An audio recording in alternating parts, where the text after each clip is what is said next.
So it's time for me to make my chapstick again using my now pure lanolin oil.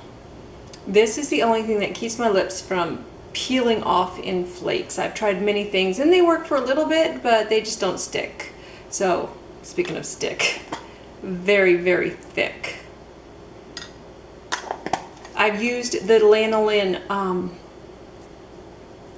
what is the difference? This is pure lanolin. Okay, so I've used the oil, which is a liquid. It's a tall, skinny liquid bottle.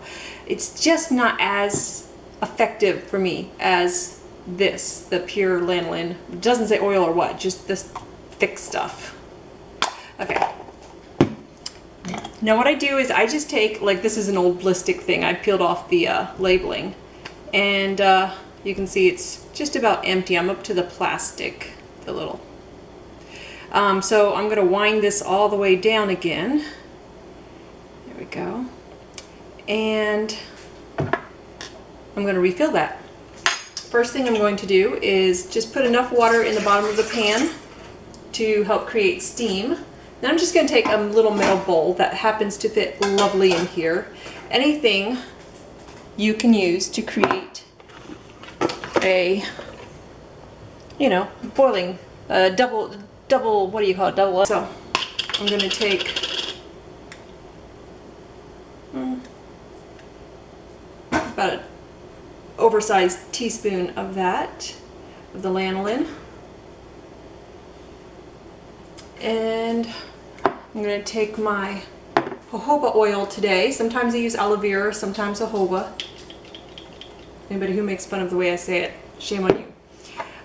And today I'm going to flavor it with cinnamon oil. I just use baking oils. You can use anything. I mean, pina colada, they've got mango, pineapple, any kind of baking oil. But I love the cinnamon the best. It just makes me feel like my mouth always smells good and fresh. But you do want to be careful with cinnamon oil because too much and your lips are going to be on fire. So not too much. Let me see.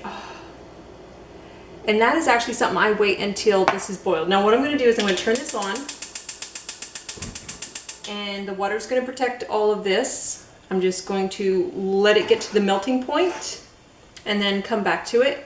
I'm going to then add my cinnamon oil and then pour it into the container, put this in the fridge and let it cool.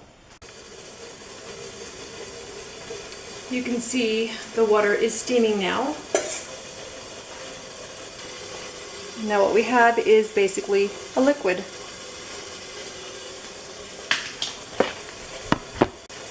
So I'm going to turn that off. I'm going to add like 2 or 3 drops of cinnamon oil.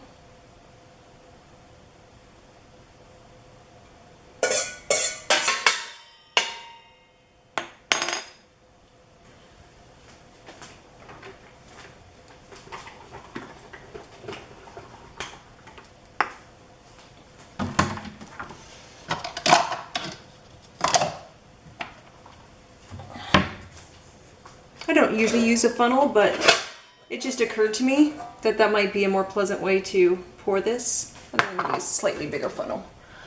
Let's try this size.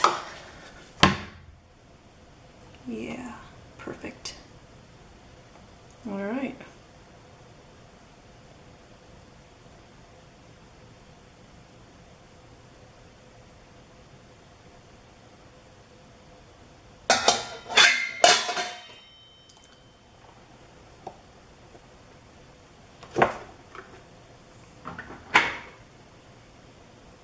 Looks like I have a wee bit too much in there. I could have made a couple of these, which usually I do, but today I didn't feel like going out to the car to get my backup. And now I am going to clean this off and put it in the fridge standing straight up with a paper towel under it, and once I am done it should be solid. Now, just because I have this extra, I decided to run out to my car and get the one I keep in my car. Now, because it gets like 100 degrees, outside in my car and I just leave it there for emergencies, I have to use something like the Carmex one so that I don't get, you know, leakage when the temperatures get so hot that it's like being in the pan all over again. But it's really hard to fill up. So what I do is I use a needle here and I just suck it up from the pan, but it's got to be super hot melted. Suck it up and push out the air bubbles and then inject it in. There's got to be a better way though, because this is like so hard to force through.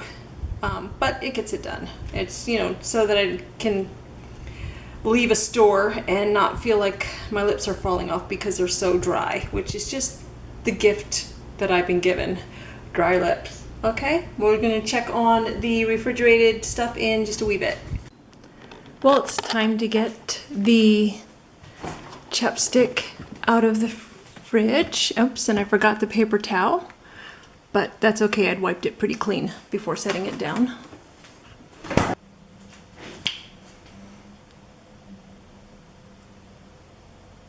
So you can see we have now filled it up with our own wonderful chapstick that has no unnatural ingredients, only things that we trust and things that